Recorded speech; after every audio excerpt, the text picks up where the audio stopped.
Il y a un truc d'ailleurs qui me choque énormément, c'est que bon, le redressement économique de la France, je sais pas si vous avez remarqué, mais on dirait que les SDF s'en foutent complètement. C'est vrai, hey, je voudrais pas faire un mauvais jeu de mots, mais les SDF, même au Carrefour, t'as pas l'impression qu'ils positivent. C'est vrai, sous prétexte qu'ils n'ont pas d'appartement pour les mettre, les SDF n'achètent jamais de meubles. Quand ils ont 3 sous, ils préfèrent se bourrer la gueule plutôt que d'investir dans des actions d'Eurotunnel ou de Vulcania. Quand par hasard, ces enfoirés de SDF, ils t'achètent quelque chose à la Redoute, je peux te dire que c'est pas souvent.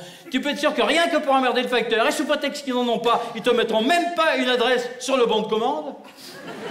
Et les téléphones portables, merde, ça serait pratique pour les téléphones portables.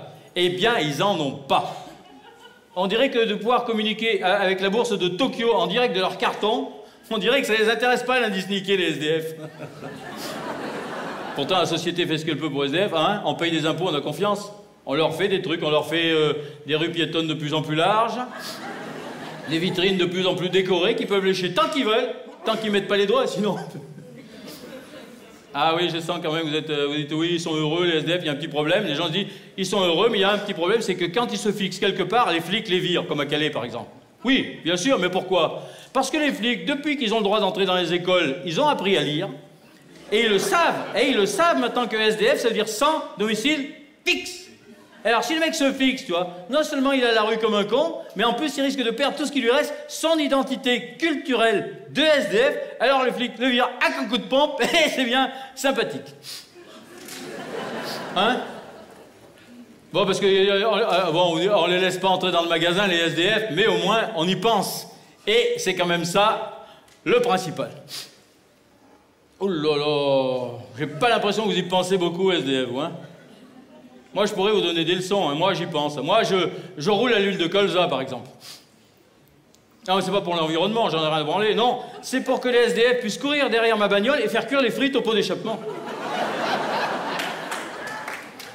Alors, il y a des gens qui ne comprennent rien. Il y a des gens, ils font l'amalgame entre les SDF et les chômeurs qui descendent dans la rue pour protester. Ah, ça n'a rien à voir.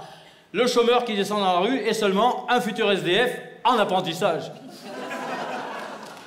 L'abbé Pierre, moi, il me manque, l'abbé Pierre, hein, l'abbé Pierre, c'est un bon gars, lui. L'abbé Pierre, il recueillait les chômeurs avant qu'ils passent leur examen de SDF, ça.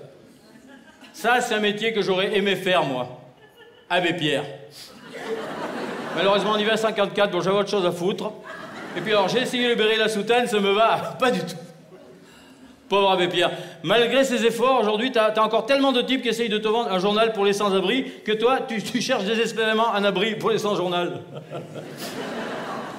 Et ça me fait plaisir, parce qu'en fait, c'est un test, ce texte. Et alors, là, vous ne riez pas énormément, et ça me fait vraiment plaisir. Parce que des fois, je joue dans des endroits, et les mecs, ils sont roulés par terre. Ah non, mais il y a des publics, c'est des enculés, je te jure. Hein. Ah non, mais vous, c'est pas pareil. Vous, on sent un public concerné par la misère, on sent un public de qualité... Sinon, il y a des endroits où je joue, ah putain, les mecs, ils sont roulés. Ah, je te jure, il y a des gens qui se foutent de la gueule des SDF. Hein. C'est dégueulasse, hein. Faut pas rigoler avec ça. SDF, c'est pas marrant. Tu dors sous les ponts. Si tu ronfles trop fort, t'as les voisins qui gueulent. Et puis t'as pas que les voisins d'à côté, t'as même les voisins du dessus, des fois, qui gueulent. Hein. Des fois, les mecs, ils démontent leur pot d'échappement, ils cognent sur le pont. Connard de SDF, arrête de ronfler, j'entends même plus mon 4x4.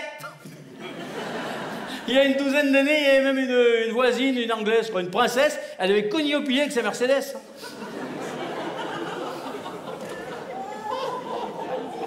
L'autre jour, j'entendais un raciste qui disait un truc, mais ça m'a choqué. Il disait, ouais, les SDF, il y en a trop, il faudrait les renvoyer chez eux. C'est pas évident à trouver, hein, déjà.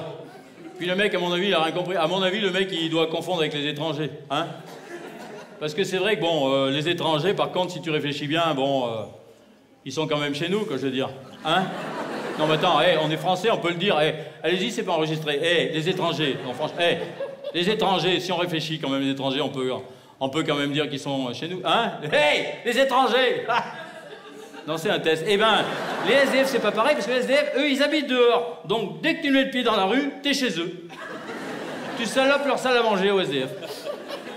Alors, comme je vois un public de qualité, mais très haut de gamme, bravo, ce soir, je pense qu'on peut, plutôt que de rigoler comme des couillons, en plus c'est gratuit, bon, hein, on peut quand même prendre une décision pour changer la vie des SDF plutôt que d'en parler et de rien foutre, hein? Qu'est-ce que vous en pensez?